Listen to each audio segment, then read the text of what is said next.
남한의 해양수산부 어업지도선 공무원 이모 씨가 북한군에 의해 사살된 후 불에까지 태워진 잔인한 사건은 돌발적으로 일어난 사건으로 보기에는 석연치 않은 점들이 너무 많다. 이것은 돌발적인 사건이라면 적어도 국가가 보호해야 할 자국 국민이 적에게 무참히 당한 데 대한 대처가 이렇게 허술할 수가 없기 때문이다. 이 허술함은 마치 예견됐던 당연한 사건이 일어난 것 같은 태도를 보이는 것으로 나타났다. 우선 처음부터 이모 씨의 해상 표류를 지켜봤을 뿐만이 아니라 불에 태워지는 것까지 인지했다는 남한 군 당국의 태도를 보자. 자국민이 해상을 표류하는 북한 어선도 구하려고 출동하는 남한군이 북방 한계선을 넘기 전에 고속정을 띄워서라도 구출할 시간이 얼마든지 있었을 텐데 마치 시나리오대로 진행되고 있는지 확인한 듯한 태도를 보이며 수수방관한 것이다. 게다가 사살된 이모 씨가 불에 태워지는 두 번의 죽음에 애도를 표하는 대신 기다렸다는 듯이 충분한 조사도 거치지 않고 월북하려 했다고 발표함으로써 남한의 책임을 회피하며 북한의 잔혹 행위에는 침묵하면서 두둔하는 듯한 태도를 보인 것이다.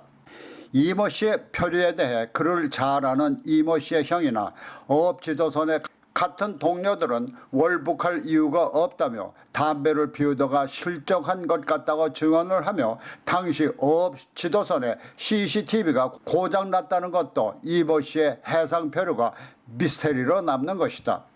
그런데 군 당국이 서둘러 월북 어쩌고 하는 것은 설득력이 없는 것이다. 게다가 통수권자이며 국민을 보호해야 할 대통령이 이 사건에 대한 태도를 보면 더더욱 석연치 않은 구석이 엿보인다. 그것은 사전에 미리 알고 있었다는 듯 너무나 태연한 모습을 보인 것이다.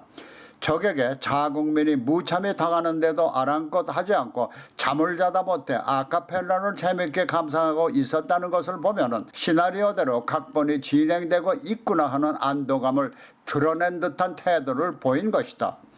그러나 이 사건이 국민적 분노를 일으키자 마지못해 유감을 표시하다가 북한이 전통문을 보내 미안하다는 한마디에 기다렸다는 듯 태도를 돌면서 청와대는 물론 여권 전체도 모자라 이른바 정권의 둘러리 삼류 언론과 무조건 문재인을 읊어대는 앵무새들까지 동원되어서 억울하게 목숨을 잃은 자국 공무원의 죽음에는 애도 한마디 없이 김정은이 계몽 군주라느니 선량하다느니 하며 칭송하고 나서는 것도 석연치가 않다.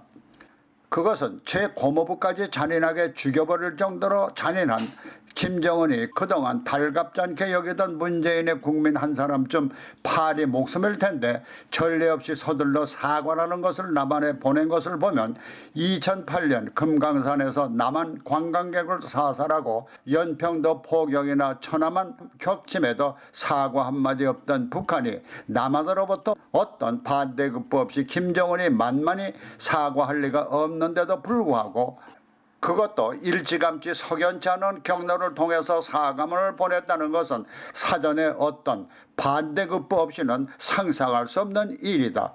해양수산부 이모 씨의 억울한 죽음에 국민들과 함께 지금의 정권도 진심으로 애도하고 다시는 그와 같은 불행을 국민들이 당하지 않도록 만반의 태세를 실질적으로 갖춰 나가겠다고 대국민 약속을 하기보다는 김정은의 의도가 불분명한 사과 한마디가 도착하자마자 마치 삶은 소대가리로 남한 대통령 문재인을 욕보이던 김정은이 다시 문재인을 사랑하기 시작하며 남북한 간의 물꼬가 곧 트일 것처럼 청와대는 물론 여권 그리고 무조건 문재인 부대 등 지금의 정권과 세력들이 호들갑을 떠는 모습이 마치 미리 짜여진 시나리오처럼 움직이는 것으로 보인다는 것이다.